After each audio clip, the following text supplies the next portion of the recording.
สวัสดีเจ้าทุกคนวันนี้อากาศสูงสุด16องศานะจ๊ะต่ำสุดก็11องศาจ้ะทุกคนวันนี้อากาศลมพัดแรงมากเลยจ้ะทุกคนล้วนพาทุกคนเช่นเดิมจะมาออกกำลังกายที่สวนสาธารณะนะจ๊ะแต่ล้วนก็ไม่ไปเดินใกล้ต้นไม้มากจ้ะทุกคนล้วนจะเดินที่โล่งๆนะจ๊ะก็ลมพัดแรงมากจ้ะทุกคนจ้ะบรรยากาศของวันนี้นะจ๊ะทุกคนมาเลยจ้ะทุกคนมาเดินออกกำลังกายด้วยกันนะจ๊ะแล้วก็ฟังเสียงลมพัดนะจ๊ะทุกคนแล้วก็ใบไม้ปลิวไปทั่วเลยจ้ะเป็นช่วงระยะนะจ๊ะทุกคนที่ลมพัดนะจ๊ะทุกคนไม่ใช่ว่าพัดแรงตลอดนะจ๊ะทุกคนมาเลยจ้ะชมบรรยากาศลมพัดที่สวนสาธารณะที่ลวนมาออกกำลังกายนะจ๊ะทุกคน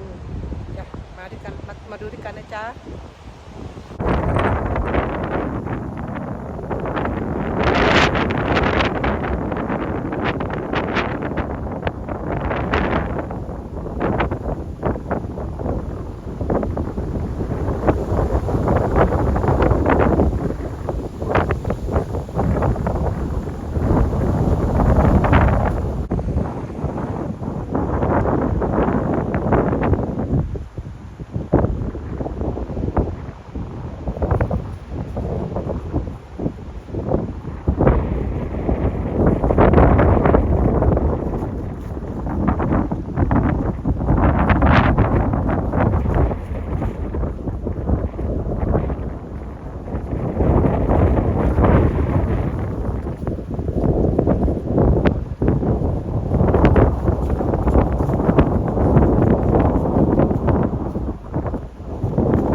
จ้าคลิปนี้ล้วนก็ขอจบไว้แค่นี้นะจ๊ะทุกคนก็ขอบพระคุณมากๆจ้ะทุกคนที่มารับชมเอาไว้เจอกันคลิปหน้านะจ๊ะขอบคุณมากจ้าสวัสดีจ้าบ๊ายบายจ้า